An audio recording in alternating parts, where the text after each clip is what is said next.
Okay, and this is the last video for setting the foundations to cook. Another example of a principle is a principle that you have outlined, specified in cook, again, page 26, and this is the principle of structure dependency. And this is associated with the fact that there is, when forming sentences, there's more to sentence formation than just putting words, consecutively one after the other. There's something else underpinning the words, the surface we see or hear, that allows us to postulate that, say, John put the book on the table is an English sentence and not a sentence, of some other language, or a non-sentence for that matter in English. We can understand that there is, requirements that are met given the meaning, what we were talking about with respect to the lexical items, the meaning that put, comes with in this mental dictionary that we have. It comes with the specification that it be accompanied by an agent that does the action of putting, and that it is complemented by an object and by a locative, right? So we can know that this is an English sentence because in the form of subject is a proper noun and not something else. And by way of object, we have a noun phrase that is formed with two parts of it, a head and a determiner, the, to the left of the head. And then on the table, being a prepositional phrase, for it is formed by means of on, the head of this phrase, and then the complement to this head, a nominal one. For every noun is followed by a nominal complement in English. So, us being able to divide this sentence into phrases and understanding that phrases are made up of heads, and that the heads may be specified by, for example, an article if the head is a noun, and that the head may be complemented by specific types of entities, of constituents, in this case a nominal constituent because the head is a preposition. This is speaking of us having structure, of sentences, being put, of words being put together to make up sentences because they abide by the structure that permits this sentence to be English and not some other language or a non-sentence in English. So there is a hierarchical organization that underlies a sequence of words, of structure words. A sequence of words. Let me do away with this part of structure words. So there is an organization that explains why this is a sentence in English, right?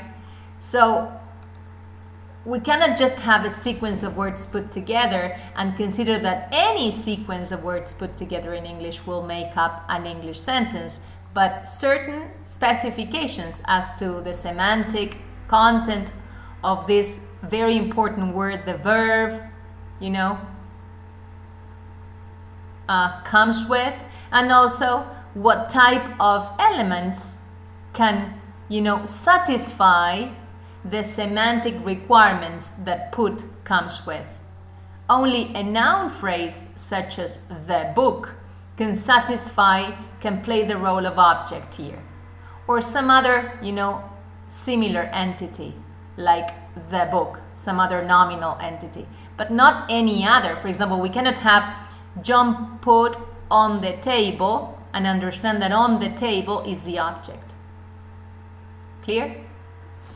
Okay. We will leave this for later. No need to go in detail in terms of this definition. This we have already tackled, the idea of having, subordination or also coordination as a mechanism to have, a simple sentence turned into a complex one. And this is permitted by this characteristic that human languages have, which is the characteristic of recursion. So common ideas, Chomsky speaking of competence and focusing on competence. We'll leave the rest out, at least for this time being. And then, well, a revision of important content that we have already tackled. And this, we postulate again that we all have the innate capacity for language, this universal grammar we're born with. It is an innate capacity, right, for language that we're born with. And then it takes the shape of a particular language, right, with the, the different settings of the parameters coming into play. UG is an abstraction. We don't know where it is. We know that we have in the brain specific areas that are associated with language, but as such, as this tenet being UG, no one knows. This is just a theoretical postulate that belongs to a specific theoretical framework. Not all linguists, agree with the existence of such genetic endowment. The capacity for language, then, it is quite structured from birth because we are born with this innate capacity, and then in accordance with the linguistic context that we are born into, we'll end up setting the values for the parameters associated with the principles that allow us to end up speaking Spanish, English, Chinese, any language for that matter, correctly, grammatically, the way the languages allow us to use sentences in them. UG contains the general principles of language, but the input, exposure to, a linguistic environment is of the essence to feed UG and for it to end up taking the shape of a particular language. So UG is about the properties that are shared by all languages. All languages have the principle, the embedding principle, recursiveness that we touched on, the structure dependency. All languages are more than simply strings of words put together in the formation of sentences, but there is structure underpinning, the sentences that belong to them.